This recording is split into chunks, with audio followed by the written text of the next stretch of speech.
देख रहे हैं नेटवर्क 33 राजकुमार के साथ। तो चलिए बढ़ते हैं आज की कहानी की ओर। दोस्तों, मैं पंजाब के अमृतसर शहर से बिलोंग करता हूँ।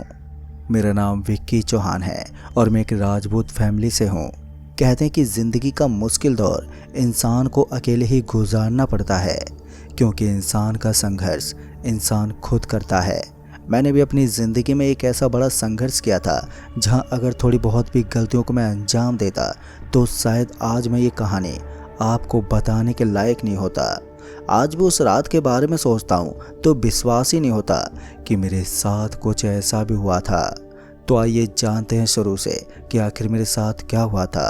वैसे तो मैं पंजाब में रहता हूँ, लेकिन मेरे दादा और मेरे दादी अमृतसर शहर से बहुत दूर एक गांव से बिलोंग करते थे।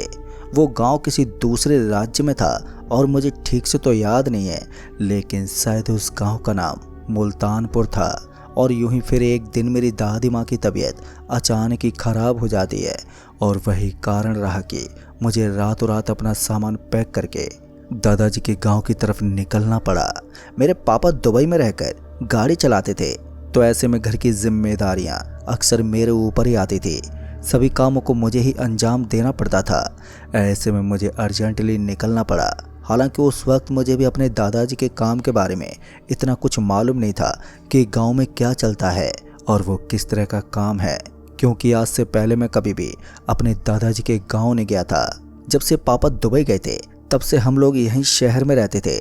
ऐसा कई बार होता था कि मेरे दादा और दादी जी यहाँ आते जाते रहते थे, लेकिन वो कभी फुर्सत से यहाँ नहीं रुके, क्योंकि उनका कहना था कि उनका गांव के अलावा कहीं भी मन नहीं लगता, इसलिए वो अक्सर शहर में रहने से मना कर देते थे। लेकिन आज दादी की तबीयत खराब होने की वजह से सब कुछ बिगड़ सा गया था। पूरा माहौल खराब हो गया, इसलिए मैं शाम वाली बस पकड़कर पहले तो स्टेशन पर पहुंच गया। और जब मैं स्टेशन पर पहुंचा तो मैंने देखा कि स्टेशन पर भी कुछ खास सवारियां दिखाई नहीं पड़ रही थी। शायद आज माहौल थोड़ा ठंडा था, इसलिए मैं सफ़र आराम से कर सकता था। वैसे भी मुझे भीड़भाड़ वाले इलाके ज़्यादा पसंद नहीं थे। ऐसे में मेरे लिए सफ़र करना बहुत आसान हो गया। फिर थोड़ी देर के बाद ट्रेन भी स्टेशन पर पहुंच गई। मैंने पहले ही टिकट कटवा ली थी, इसलिए ट्रेन के खुलते मेरी बेसब्री और भी ज़्यादा बढ़ने लगी। मेरे इंतज़ार का बांध टूटता जा रहा था, लेकिन अभी भी यहाँ से मेरे दादाजी का गांव करीबन 150 किलोमीटर दिख रहा था। यानी कि मुझे ट्रेन के अंदर कम से कम 4 से 5 घंटे लगने वाले थे और आखिरी स्टेशन भी शायद वही दिखा रहा था। उसके बाद ट्रेन किसी दूसरे स्टेशन पर नहीं पहुंचते। मैंने भी सोचा कि चलो अच्छा है, लगातार इसी ट्रेन में सफ़र करता रहूँगा। बाद में मैंने अपने सर को खिड़की पर रखा और सोने की कोशिश करने लगा। ट्रेन के बाहर से आने वाली ठंडी ठंडी हवा सोने का एक अलग ही सुकून देती है, इसलिए मैं अपने आँख बंद करके थोड़ी नींद लेना चाहता था। लेकिन इससे पहले कि मैं अपने इस इरादे में कामयाब हो पाता कि अचानक ही किसी के जूतों की आवाज़ सुनाई दी। और जैसे मैंने अपनी आंखें खोलकर देखा तो मुझे वहां पर कोई नज़र ही नहीं आया। ठीक से देखने पर पता चला कि सामने टीटी खड़ा था। उसको देखते मैंने बोला, कई बार साहब। उसके बाद उसने बोला, अरे भैया टिकट दिखाओ। बाद में मैंने भी अपनी टिकट निकालकर उस टीटी को दिखा दी। मेरी टिकट को देखते वो एकदम से बोल पड़ा, तो भाई साहब आपको मुल्तानपुर जाना है? उसकी इस बात को सुनते मैंने अपनी गर्दन हिलाई और हाँ में जवाब दिया। मेरी बात सुनकर वो एकदम से बोल पड़ा, लेकिन भाई साहब मुल्तानपुर का सफ़र इतना आसान नहीं होता। कहते हैं कि रात में वहाँ बहुत प्रेत घूमते हैं। इतना कहने के बाद वो हंसने लगा। फिर मुझे लगा कि वो मुझसे मजाक कर रहा है, इसलिए मैंने भी उसकी इन बातों को नज़रअंदाज कर दिया और फिर अपने सर को वापस से खिड़की पर टेक कर सोने की कोशिश करने लगा। इतने में ही फिर से किसी ने मेरे हाथों को टटोला और इस बार जैसे ही मैंने अपनी आंखें खोली तो मैंने देखा कि सफ़ेद कपड़ों में एक बार फिर से मेरे सामने कोई दूसरा टीटी खड़ा था। उसको सामने देखकर मैंने बोला, भाई साहब ट्रेन में 2-2 टीटी घूमते हैं क्या? ये बात सुनते ही वो हैरानी से बोल पड़ा, क्या कहना चाहते हो तुम? उसकी इस बात पर मैंने बोला, अरे भाई साहब अभी अभी तो यहाँ पर एक टीटी आया था और उसने मेरी टिकट भी देखी थी, तो फिर आप किस बात की टिकट देख रहे हैं? मुझे लगा कि शायद वो कोई नकली टीटी है और ट्रेन में लूटमारी करता है, इसलिए मैं उसके ऊपर सवाल उठा रहा था। लेकिन उसे मेरी बातों का कोई फ़र्क ही नहीं पड़ा और उसने मुझे उल्टा जवाब देते बोला, मैं चाहूँ तो मैं अभी ट्रेन से बाहर निकाल सकता हूँ। फिर उसने मुझे अपना आइडेंटिटी कार्ड दिखाया और वो देखने के बाद मुझे इस बात पर पूरी तरह यकीन हो गया कि ये तो असली टीटी है। फिर उसके बाद मैंने उस टीटी को सारी बातों के बारे में बताना शुरू कर दिया, लेकिन उसे मेरी बातों पर विश्वास नहीं हो रहा था। उसने मुझे सामने जवाब देते बोला, तो मुझे टिकट नहीं दिखाना चाहते इसलिए बहाना मार रहे हो, लेकिन मुझे अभी के अभी तुम्हारी टिकट देखनी है। बाद में मैंने उसे अपनी टिकट भी दिखा दी। टिकट को देखते हुए उसने कहा, बातों में बहलाने की कोशिश मत करो, मुझे और लोगों के पास भी जाना है। इतना कहने के बाद उसने मुझे नज़रअंदाज किया और इधर मुझे अभी भी विश्वास नहीं हो रहा था कि एक ट्रेन के अंदर दो दो टीटी एक साथ रह सकते हैं, इसलिए मेरा दिमाग बार बार कंफ्यूज हो रहा था। उसके बाद मैंने सोचा कि ऐसा भी तो हो सकता है कि इन दोनों को एक दूसरे के बारे में पता ही ना हो कि किसकी ड्यूटी किस ट्रेन में है, इसलिए हो सकता है कि इन्हें मिसअंडरस्टैंडिंग हुई हो। फिर उसके बाद मैं अपना माथा रखकर ट्रेन के बाहर से आने वाली ठंडी ठंडी हवा को इंजॉय करने लगा। अभी मैं आराम से ही सो रहा था कि फिर से मेरे कान में आवाज़ आई, भाई साहब आपने टिकट नहीं दिखाई। अब ये आवाज़ सुनते मेरी आंखें एकदम से खुल गई और फिर जैसे मैंने अपनी आंखें खोल कर देखा तो मैंने पाया कि मुझे अपने आसपास कोई नज़र ही नहीं आ रहा था, लेकिन वो आवाज़ मेरे कान में अभी भी गूंजी रही थी। मुझे यकीन नहीं हो रहा था कि नींद न आने के बावजूद मेरे कान में इस तरह की आवाज़ आ सकती है। लेकिन अब इस आवाज़ को सुनकर मैं तुरंत ही उठा और इधर उधर देखने लगा, लेकिन हैरान की बात तो ये थी कि मुझे वहाँ आसपास कोई नज़र ही नहीं आ रहा था। मैं एक लंबी सांस लेते हुए अब ट्रेन से बाहर की तरफ देखने लगा। गर्मी की वजह से मैं ट्रेन के फाटक में खड़ा हो गया और बाहर से आने वाली हवा को मस्ती से एंजॉय करने लगा। पर जब मुझे वहाँ पर भी अच्छा महसूस नहीं हुआ तो मैं फिर से आकर सीट पर बैठ गया। दरअसल मैंने देखा कि ट्रेन के अंदर कोई एक दो सवारियां ही बैठी हुई थी, वो भी अपनी गहरी नींद में थी, तो ऐसे में उनसे बात करना भी मेरे लिए बड़ा ही मुश्किल था। ऐसे में मैं जब भी ट्रेन के अंदर से बाहर के नज़ारे को देखता तो मुझे अजीब सा लगता, और कभी जब मैं सोने की कोशिश करता तो मुझे किसी की आवाज़ आती। ऐसा लगता जैसे कि मैं इन सब चीज़ों से चिड़चिड़ा गया हूँ। आखिर में मैं फिर से अपनी उसी पोजीशन में जाकर सोने लगा। लेकिन 1 से 2 मिनट के बाद फिर से मेरे कान में वही आवाज़ आई, अरे भाई तूने अभी तक मुझे टिकट नहीं दिखाई, जल्दी से दिखा टिकट। अब की बार मैं गुस्से से चिल्ला उठा और इस बार जैसे मेरी आंख खुली तो सामने एक टीटी खड़ा था। अब की बार का दृश्य मुझे बुरी तरह से डरा देने वाला था। दरअसल मैंने देखा कि मेरे सामने खड़ा हुआ एक टीटी था जो सबसे पहली बार मुझे नजर आया था। उस टीटी को देखकर मुझे उसके ऊपर गुस्सा आ गया और मैं उसके ऊपर भड़कते बोला, लगता है तुम एक बार फिर से यहाँ पर चोरी करने आए हो, जल्दी से निकल जाओ यहाँ से, मेरा दिमाग खराब मत करो। मैंने इतना ही कहा था कि वो अपना मुंह लटकाते हुए वहाँ से निकल गया। ऐसा लग रहा था कि जैसे वो कोई बड़े दुख में हो, मानो उसके ऊपर कोई बहुत बड़ा संकट टूट पड़ा हो, लेकिन मुझे उसकी कोई परवाह नहीं थी। ऐसे में मैंने उसे नज़रअंदाज कर दिया। मुझे अभी भी डर था कि कहीं वो फिर से यहाँ आकर चोरी करने की कोशिश ना करे। मैं झुकते हुए उसे देखने लगा, लेकिन अब वो वहाँ से निकल गया था। मुझे लगा कि वो यहाँ से निकल गया होगा, तो ऐसे में मैं फिर से आराम से बैठ गया। अब मैं सो तो नहीं सकता था, क्योंकि अगर मैं गलती से सोने की कोशिश भी करता तो शायद वो फिर से मेरे सामान के आसपास भटक कर कोई भी चीज़ चोरी करने की कोशिश करता। तो ऐसे में मैं अब सोने का खतरा भी नहीं उठाना चाहता था। थोड़ी देर के बाद अब ट्रेन धीरे धीरे मेरे स्टेशन के बेहद करीब पहुंचने लगी, और जैसे जैसे ट्रेन स्टेशन के करीब पहुंच रही थी तो वैसे वैसे मेरी दिल की धड़कनें बहुत ही तेज हो रही थी, क्योंकि मैं बहुत सालों के बाद, या फिर यूँ कहूँ कि मैं पहली बार ही अपने दादाजी के पुश्तैनी गांव जा रहा था। इससे पहले जब मैं बहुत छोटा हुआ करता था तब मैं अपने पैरों पर ठीक से खड़ा भी नहीं हुआ था। उस वक्त मैं यहाँ पर रहता था, यानी कि मैं अपनी लाइफ में पहली बार ही अपने दादाजी के गांव पहुँचा था। दूर से उस स्टेशन को देखकर मेरे दिल की धड़कनों में तेजी हो गई, क्योंकि आखिरी स्टेशन अब वही था। उस स्टेशन पर जाकर ट्रेन रुकने वाली थी। सब कुछ एकदम नॉर्मल चल रहा था और उसके बाद ट्रेन उस स्टेशन पर जाकर रुक भी गई। दरअसल मैंने देखा कि आखिरी स्टेशन, यानी कि हमारे दादाजी के गांव के स्टेशन में जहां ट्रेन रुकी थी, उस स्टेशन पर मुझे खुद के अलावा कोई दूसरा यात्री दिखाई नहीं दे रहा था।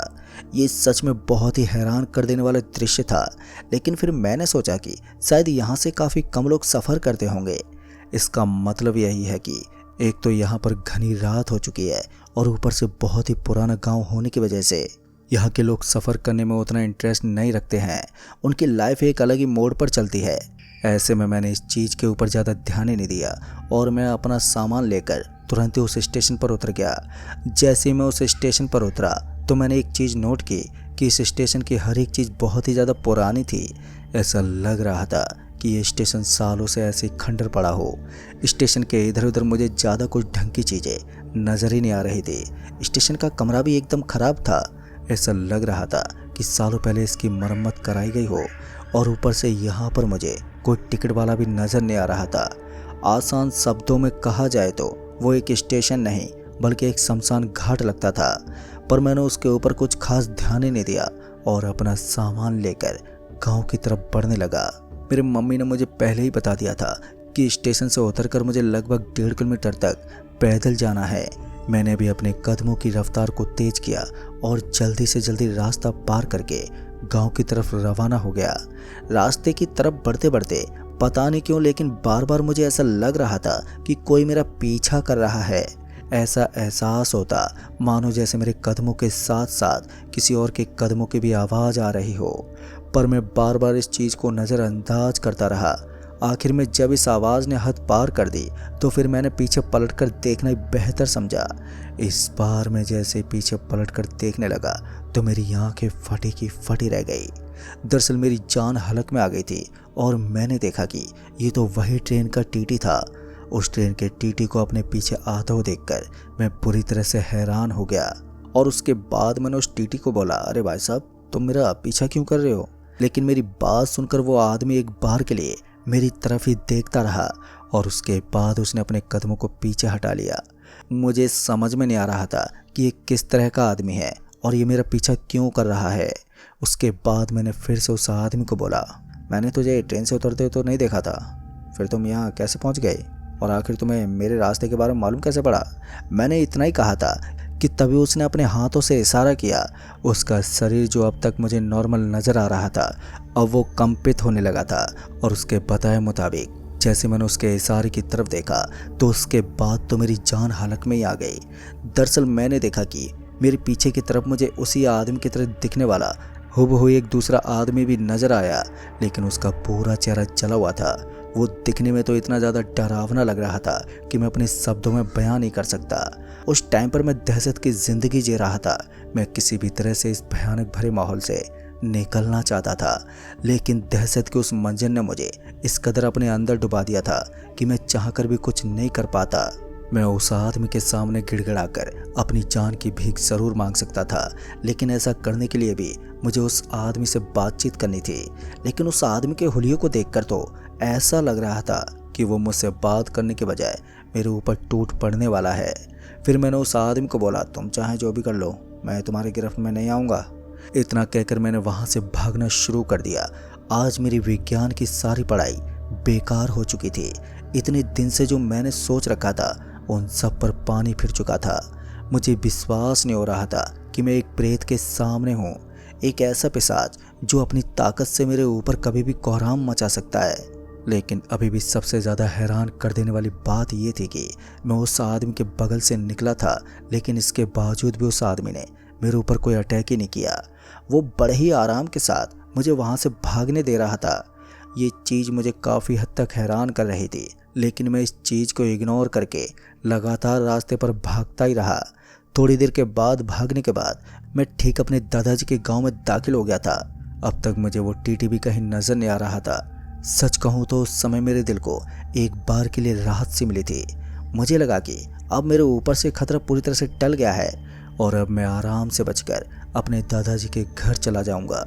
लेकिन तभी एक बार फिर से एक ज़ोरदार झटके ने मेरी उम्मीद को तोड़ दिया। दरअसल मैंने देखा कि मुझे सामने फिर से वही ट्रेन वाला टीटी दिखा। इस बार वो खाली हाथ नहीं था, उसके हाथ में एक बड़ा सा सरिया था। लोहे को उस बड़े से सरिया को देखकर मुझे और भी ज़्यादा घबराहट हो रही थी, लेकिन मैं पीछे नहीं हटा। मैं इतना तो जानता था कि कोई भी भूत इतनी जल्दी हमें नुकसान नहीं देता। बिना वजह कोई भी हमें मारने से पहले 100 बार सोचता है।